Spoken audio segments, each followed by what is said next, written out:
Okay, I've changed the tech a little bit, upped it. The infinite canvas is now a thing. The light board was fun, but it was a little bit problematic. But today's topic is human in the loop.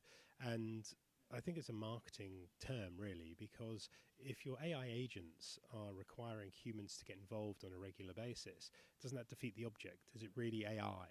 Or are we just saying, really, that the whole word that we're talking about here is trust? And if you're using human in the loop there, then clearly that doesn't exist to AI. It's useful, but it's not reliable enough yet. Okay, I think it will get better and better, but this is the problem that we're having here.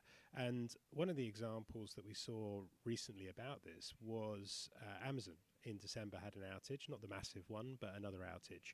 And the kind of post-mortem came in the news, and the employees were saying that AI is just being allowed to run rogue within the organization, writing loads of code.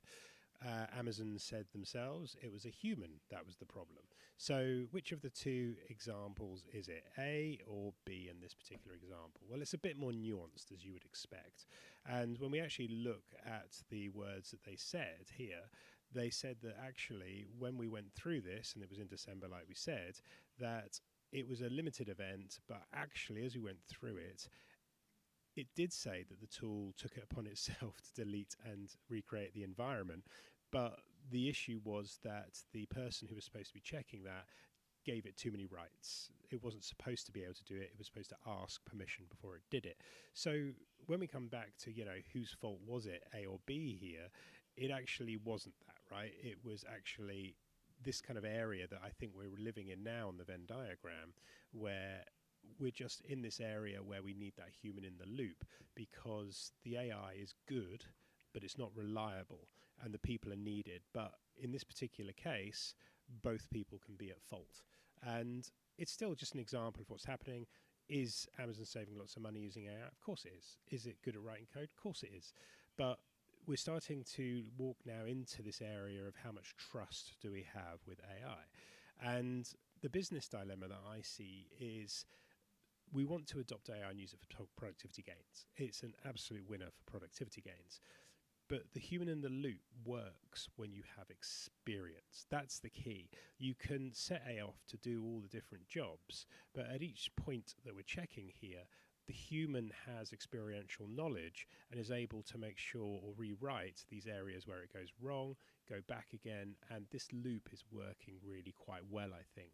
But the future issue here becomes one of two scenarios. If we become more productive because we're using AI, then we're trusting it because it's lying less. But then I think one of two things happens, that we just let it go, right? And when we're saying the human in the loop is getting involved like it was before, the human, I don't think, is able to spot when it goes wrong, because it doesn't have that experiential knowledge anymore, because the person, the employee, has grown up using AI and trusting that it's just getting these things right. So I think we're going to see a lot more of the news articles as we go forward over the years with AI, unless we change our ways, in the errors creeping in because no one spotted it, right? In Jersey, there was, the published piece went out from VoteJE that the parishes were the wrong way around. Now, was that AI? Was it just mistake? Well, people make mistakes. But they're able to spot it, and people laughed about it because it seemed like such a fundamental flaw. But this experiential knowledge, I think, is going to be the problem. Now, we can go in here and now say that, okay, we don't trust AI still, and we're going to keep going along. And at every one of these key moment and points, we're going to go off and do our own research because AI might have missed something. So in this particular example, we're not trusting it, we're going out, we're doing our extra research to get the experiential knowledge, but then my kind of point here would be, are you saving any time? Is this just perceived productivity? Because you're spending as much time researching as you were going to do anyway. So what was the point in the AI? Now, I'm slightly flippant about that because I do think that this whole process is faster using AI, but we have to really be worried about this loss of experiential knowledge. At the moment, good people using AI with experience are doing good jobs, but unless, and this is the broken record point as far as I'm concerned, unless we're educating, not just training, because I think education is understanding of the tools, whereas training is the using of the tools. is your company spending a lot of time educating its employees about what AI is good at and bad at to prevent this waste of time? So there are jobs that I think I think it's a bit of both. You can leave it go through lots of jobs, very simplistic tools.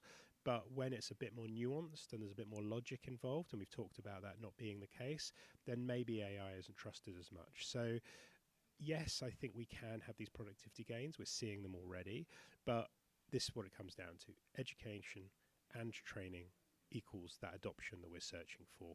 Understand what you are using. So let me know what you think.